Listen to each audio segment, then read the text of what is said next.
Kedves gyerekek! Ma elmesélek nektek egy mesét, de csak akkor, ha nem ijedtek meg. Ez az eset egy aranyos kicsike kislánnyal történt meg, aki az erdő szélén lakott.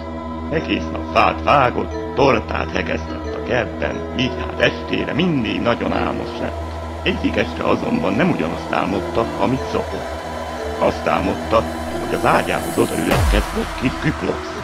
Kedves kis küklopsz. Kedves kis küklopsz. Kedves kis küklopsz. Kedves kis küklopsz. Kedves kis küklopsz. Kedves kis küklopsz. Kedves kis küklopsz. Kedves kis küklopsz. Kedves kis küklopsz. Kedves kis küklopsz. Kedves kis küklopsz. Kedves kis küklopsz.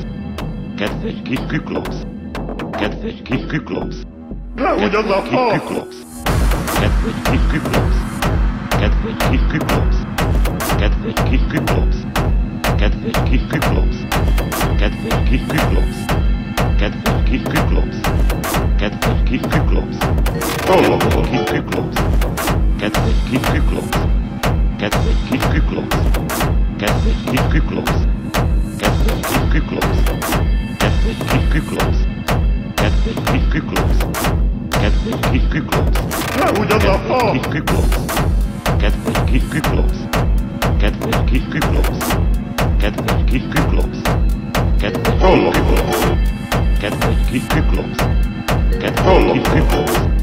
Kedves kis küklopsz. Nehogy az a fa! Kedves kis küklopsz. Kedves kis küklopsz. Nehogy az a fa! Kedves kis küklopsz. Kedves kis küklopsz. Kedves kis küklopsz. Hallok! Kedves kis küklopsz. Kedves kis Hallok meg sikítva, házd meg a teherautóra! Kedves Hallok meg sikítva, házd meg a teherautóra! Kedves kis küklopsz. Kedves Nehogy kis az a küklopsz. fa! Kedves kis küklopsz. Kedves kis küklopsz. Kedves Hallok! kis küklopsz. Kedves kis küklopsz. Nehogy az a fa! Kedves kis küklopsz. Kedves kis küklopsz. Kedves kis küklopsz. Kedves kis küklopsz. Kedves kis küklopsz. Hallok meg sikítva, házd meg a teherautóra! Kedves kis küklopsz.